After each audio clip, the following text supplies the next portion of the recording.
د ډاکټر صاحب نجیب قبر ته لاړم په دوهمه ورځ باندې ډېرو خپلوانو را سره تماس ونیولو ویل دا دې ښه کار ونه کړو ویل ولې ویل ته خو د مجاهد زوی وې ته ډاکټر نجیب قبر ته ولې لاړې ما ورته ویلی چې ډاکټر نجیب د کمونیست دپاره نه ووژل شوی د دې دپاره چې کمونیزم یې کړی و د هغې دپاره وژل شوی یا د دې دپاره چې افغانان یې قتل کړي و د هغې دپاره ډاکټر نجیب په آریانا چوک کې ودرېد د دې ګاونډي پر خلاف یې خبرې وکړلې بیرته دوی راغلل هماغه آریانا چوک باندې د یې وځړولو چا لاسپوڅو یې سمبولیزم دی سمبولیزم که د ده هدف د دوی وژنه وه خو په کوم ځای کې چې نیولی و هملته به یې په دار خېژولی و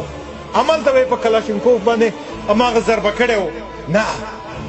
ځکه چې بادار یې ورته ویلي و چې دا کار به ته په دې ځای کې کوې هغه د افغانیت دپاره وژل شوی و زه د ده په احترام هلته لاړم او هغه ته ور وښیم چې په دې هېواد کې د انګېزه اوس هم ژوندی ده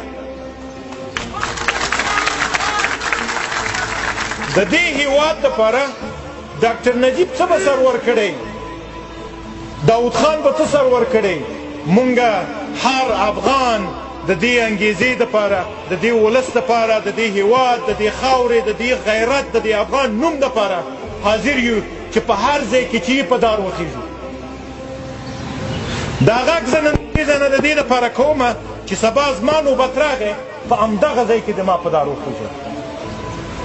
په جنګ یې رانه وګټي هېڅ مشکل نشته خدای دې راولي په جنګ دې په زور دې رانه وګټي په وچ زور باندې مګم په بې غیرتۍ ورته خوشي کوو نه وجه یې څه شی ده که په جنګ یې رانه وګټلو